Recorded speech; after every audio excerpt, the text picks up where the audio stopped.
طالبان جو میں نے کہا اس سے مراد وہ لوگ نہیں جن کو آپ سمجھتے ہیں. طالبان یہ لفظ ہے جس کا ترجمہ یہ ہے کہ طالب علم حاصل کرنے والا.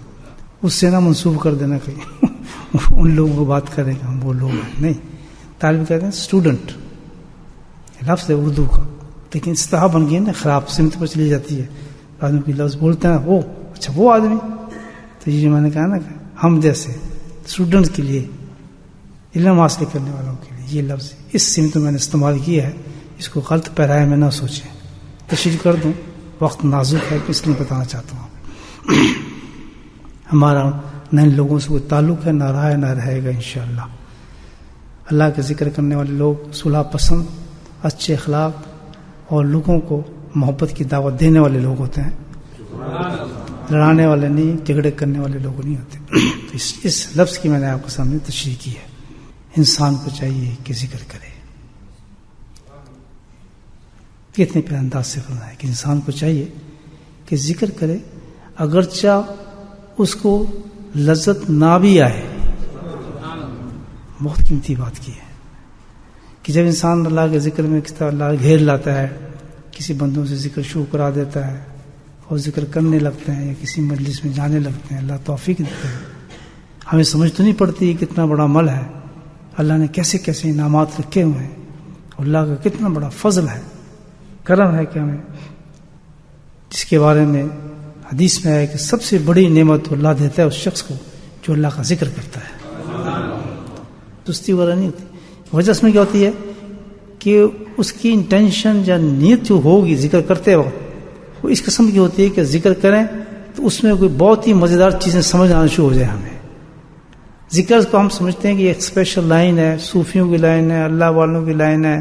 جو ذکر کرتا ہے اس کو فوراً کشف شروع ہو جاتے ہیں، کرامات شروع ہو جاتے ہیں، اس کو بہت سی چیزیں نظر آنے شروع ہو جاتی ہیں اور بہت سی باتیں، خواب نظر آنے شروع ہوتے ہیں، بزرگ آنے شروع ہو جاتے ہیں. اکثر جگہ پہ آپ دیکھیں یہ بڑا معاملہ خراب ہے، یہ فلاں بزرگ ہیں ذکر کراتے ہیں، لوگوں کو اس میں چیزیں نظر آنا شروع ہو جاتی ہیں، لوگ فلاں دیکھ لیتے ہیں، فلاں دیکھ لیتے ہیں. آج بھی ایسی موجود ہیں لوگ جو جاتے ہیں تو لوگ بڑے ذوق شوق سے جانا چلے جائیں گے. ان کے پیچھے نہ ثواب کا نیت ہے، نہ یہ کہ اللہ کا حکم ہے. اصل چیز کو سمجھتے نہیں، بلکہ کیا ہے اس چیز کو سمجھ کے وہ ذکر میں شروع ہو جاتے ہیں کرنے لیے. اب ذکر کرتے ہیں تو ظاہر ہے تو مقصد ہے ہی نہیں ذکر کا. تو اب جب اس کو کوئی چیز نظر نہیں آئی، لذت نہیں آئی، مزہ نہیں آیا ذکر میں، تو کیا ہوا؟ اس نے پھر ذکر کو چھوڑنا شروع کر دیا. تو فرمایا کبھی بھی اصل طالب حق جو ہے، صحیح جو طلب رکھتا ہے، تو اس کو چاہیے کسی حالت میں بھی لذت کو نہ اپنا مطلوب بنائے ذکر کے اندر، بالکل نہ سوچے، بلکہ کیا ہے کہ ذکر کرتا رہے، مجلس میں آتا رہے، یہ سوچ کے کہ اللہ کا بہت بڑا کرم مجھ پر ہوا ہے، مجھے لذت کے لیے تو آنا ہی نہیں ہے، لذت کے لیے مجھے پہنچنا ہی نہیں ہے، مجھے اس سے کوئی تعلق ہی نہیں ہے. کہ اس چیز کو دہرایا کہ لذت نہ آئے لیکن ذکر کو جاری رکھو، ذکر کرتے رہو. آگے بتایا بڑی خوبصورت بات کہ انشاءاللہ، اب یہ بہت بڑا انسان گارنٹی دے رہا ہے قرآن اور حدیث کی روشنی میں. فرمایا انشاءاللہ اگر آپ نے ذکر کو نہیں چھوڑا اور کرتے رہے تو فرمایا انشاءاللہ اللہ تعالی کی معیت خاصہ آپ کو نصیب ہو جائے گی. کہاں لذت اور کتنا بڑا انعام اللہ بتا رہے ہیں. لذت خاصہ کہتے ہیں کہ خاص اللہ کا قرب نصیب ہو جائے گا. قرب بھی نہیں بلکہ کیا ہے، خاص قرب نصیب ہو جائے گا.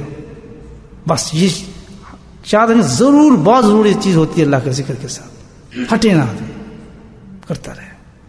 جو فرمایا دوسری چیز کہ قلب یعنی دل کی اصلاح بھی ہو جائے گی. اتنے بڑے آدمیوں کو بولے. یہ دو چیز، یہی ہماری زندگی کا اصل مقصد ہے کہ اللہ کا قرب مل جائے.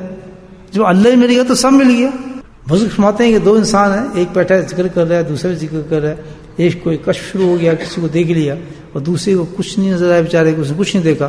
تو ان سے پوچھا کون سا افضل ہے؟ فرمایا وہ افضل ہے جو کچھ نظر نہیں آیا، کیوں اس کے پاس تو لذت آ گئی ہے نا، تو لذت سے اس کا ثواب ختم ہو گیا. لیکن جو بیٹھا ہے وہ لذت سے نہیں کر رہا، وہ محبت سے کر رہا ہے. سبحان اللہ.